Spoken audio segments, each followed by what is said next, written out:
think one of the things I think that is so crucial for us to reckon with as a society and as a global community dedicated to eradicating gender-based violence is that India's culture of caste is a culture of rape. And that in many ways, the reasons why we've seen such deep impunity towards the victim of Hathras and so many other victims of caste-based sexual violence is because people do not care about the life of a Dalit. So for that to change, the entire mechanisms of impunity must change. So because India has some of the best laws to protect minorities and to protect women, unfortunately, none of them are implemented. But I think that what is very crucial at the international level is that, India has been the signatory to multiple UN conventions related to the rights of women, related to the rights of minorities. And it is time that all of those chits get cashed in. And we need the UN to basically issue to India, a recommendation through its various mechanisms to ask for concrete sets of plans with deliverable timelines to implement the existing laws to protect Dalit women from caste-based sexual violence and ensure access of justice to survivors and victims and families. I also think that we need to see the National Human Rights Commission of India, which was established in conformity with the Paris principles related to human rights, to find out what caused the delay in the filing of the FIR with relationship to the Hathras victim. Because to me, there is no democracy in the world that would say that it is appropriate for the state to forcibly cremate the body of a rape victim against the wishes of her family. That only happens in lawless lands. And if we were to say the name of every single victim of caste-based sexual violence, we would still be sitting here till the end of my lifetime.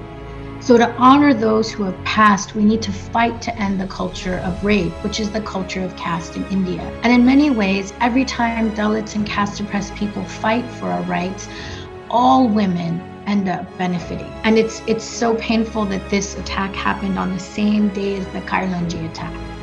The same day. Because it's a reminder for our community that nothing has changed when it comes to how cheap a Dalit life is in terms of the economy of caste apartheid. And that changes when, dominant caste people start to understand their complicity and disrupt their networks of privilege, completely.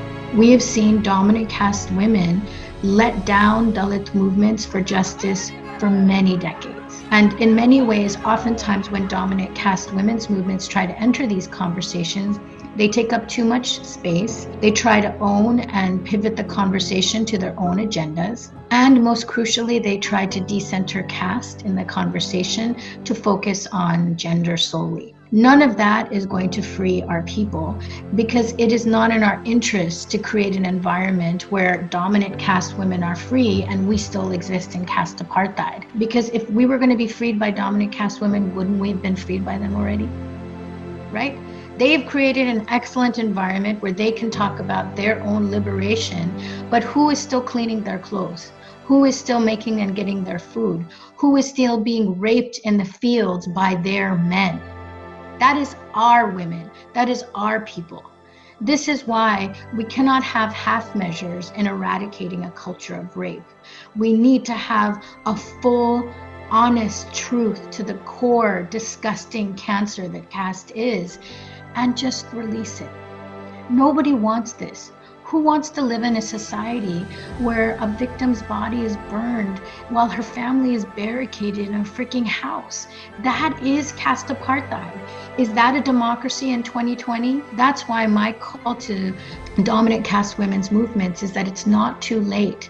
You can actually learn from the intersectional texts that you consume in the global north and learn from what white women have been forced to do as, BIPOC leaders have said, we need you to to be allies. This is not your journey to lead.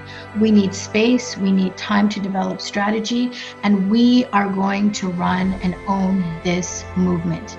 This is not your movement to take over. This is not your time to, pivot and turn away from the vital conversations we need to have. This is your time to just listen. I also think there needs to be an impartial and independent inquiry into this case and ensure that the Hathras victim's family is given the appropriate level of security. Because at this point, given the lawlessness that we see in UP, I am very concerned about whether or not members of those families will be assassinated.